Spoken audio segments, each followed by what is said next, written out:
Joining us now to discuss Texas Republican Congressman Mike McCaul. He's on the House Foreign Affairs Committee. Good to see you, Congressman. Do you think that Secretary Hegseth still can be trusted as Secretary of Defense?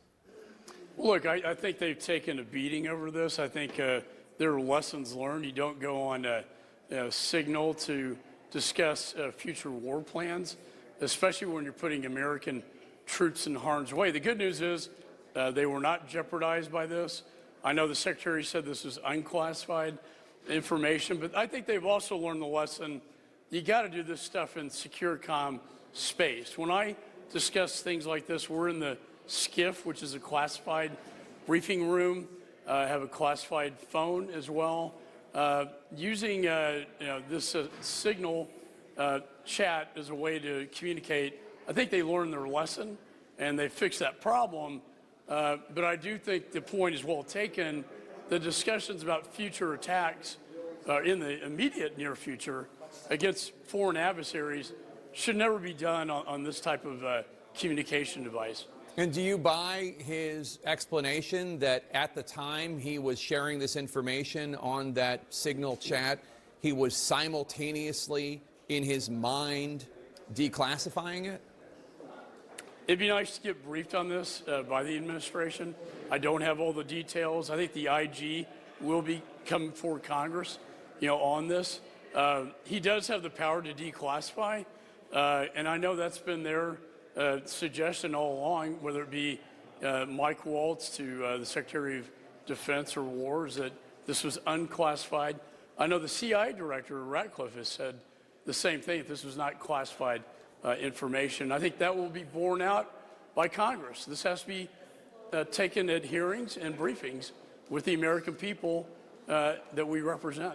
Let's talk to the current controversy about these strikes on Caribbean boats of alleged narco traffickers. I want you to take a listen to Kentucky Republican Senator Rand Paul yesterday and today criticizing Secretary Hegseth's explanation about these boat strikes. Take a listen. Yeah. Secretary Hegseth said he had no knowledge of this and it did not happen. It was fake news. It didn't happen. And then the next day from the podium of the White House are saying it did happen. So either he was lying to us on Sunday or he's incompetent and didn't know it had happened. I think it was wrong on all fronts, but I don't like the Secretary of Defense blaming on a military commander. These commands came from him, and I think the buck stops with him. What do you think? Well, several things. I mean, first of all, I think it's imperative the administration, again, brief Congress and the relevant committees on this Venezuelan situation. But if I could back up in terms of the policy, I think there's been a lot of talk about failure to brief. There's been a lot of talk about hanging senators, which I think the rhetoric needs to tone down. The policy itself, though, is this. We have secured our land border, and a lot of that in my home state of Texas, and provide the deterrence. Now we are trying to secure our maritime border to stop vessels carrying, drugs and poison into this country to then kill Americans. The president, it's very clear, and it's been done before with Reagan and Bush 41, has Article II authorities under the Constitution of self-defense, particularly in this case, where it's in international waters involving a foreign terrorist organization that's been designated as such, and that is a cartel. So I think there's a legal justification here and a sound policy here to keep drugs out of the country to poison, in this case, 30,000 people, Americans, die of cocaine every year. I do think the messaging needs to be better and the briefings to Congress needs to be better, because the thing is, Jake, if they do invade Venezuelan waters or on land, then that does invoke the War Powers Act. They would be required to notify the Congress, and my committee, the Foreign Affairs Committee, would have to take up within 60 days either a declaration of war or an authorized use of military force. You were a witness earlier today at a Senate hearing focused on the Russian abduction of Ukrainian children. Yeah. After yesterday's marathon meeting with Steve Witkoff and Jared Kushner in Moscow, Vladimir Putin made it pretty clear he's not ready for any sort of ceasefire deal. You say Putin will continue the kidnapping and abuse of the children until he feels enough pressure to stop and end the war. So what is your advice to Witkoff and Kushner and Trump to achieve that?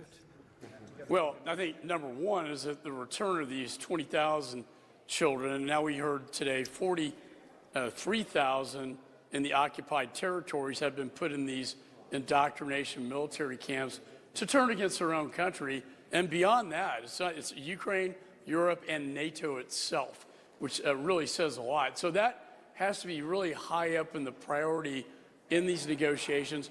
Secondly, Jake, this security agreement has to be ironclad.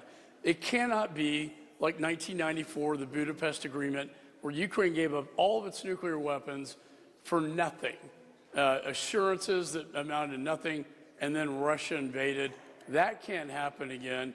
And I agree with Lindsey Graham. We need an up or down vote in the Congress on this so the American people will speak. I think Ukraine is negotiating good faith. They've made concessions. I don't see one concession on the part of Putin. I hope that changes. I hope they're successful in Moscow, but I go into this clear-eyed and I carry a heavy amount of skepticism.